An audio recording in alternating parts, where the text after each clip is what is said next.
السلام عليكم متابعي قناة اشحن عقلك. إليكم بعض الطرق البسيطة للتخلص من الرائحة الكريهة لأحذيتك. يعاني الكثير منا من الرائحة الكريهة المنبعثة من الأحذية، وفي كثير من الحالات يكون هذا الأمر محرجا حقا. اليوم فنحن نقدم لك طرق بسيطة وحيل سهلة للتخلص من هذه الرائحة المزعجة. وضع أوراق الصحف في أحذيتك. لعل أسهل الطرق في وضع أوراق الصحف في أحذيتك للتخلص من الرائحة الكريهة وإزالتها في المساء، لتحصل في اليوم التالي على حذاء نظيف لا يحتوي على أي روائح كريهة. رش بعض الصودا الخبز في حذائك. ربما لا يعرف الكثير من الناس بأن صودا الخبز تكون بمثابة مزيل جيد للرائحة الكريهة.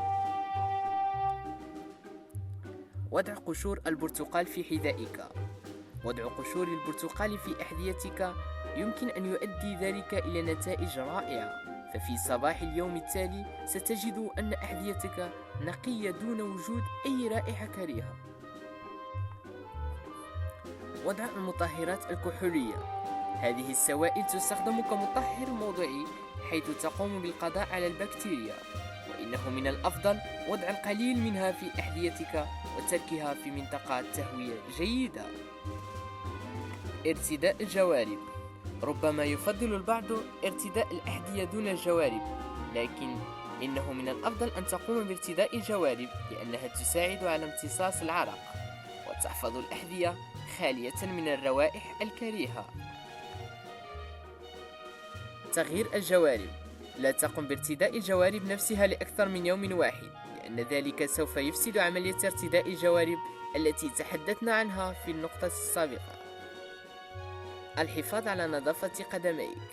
عملية وضع الصابون والمياه وحدها لا تكفي لتنظيف القدمين، بل يتطلب الأمر منك فرك القدمين جيدا للتخلص من خلايا الجلد الميتة والبكتيريا، وأيضا تنظيف ما بين أصابع القدمين، وتأكد من جفاف قدميك من المياه قبل وضعها في الأحذية.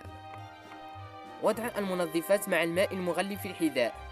إضافة بعض منظفات التبييض إلى الماء المغلي وصبها في الأحذية، لأن ذلك سوف يساعد على قتل البكتيريا. استخدام أوراق الصحون.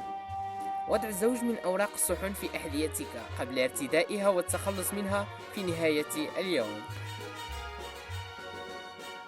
وإن أعجبكم الفيديو أحبائي المتابعين، لا تنسونا بالإعجاب والتعليق والاشتراك ليصلكم كل جديد.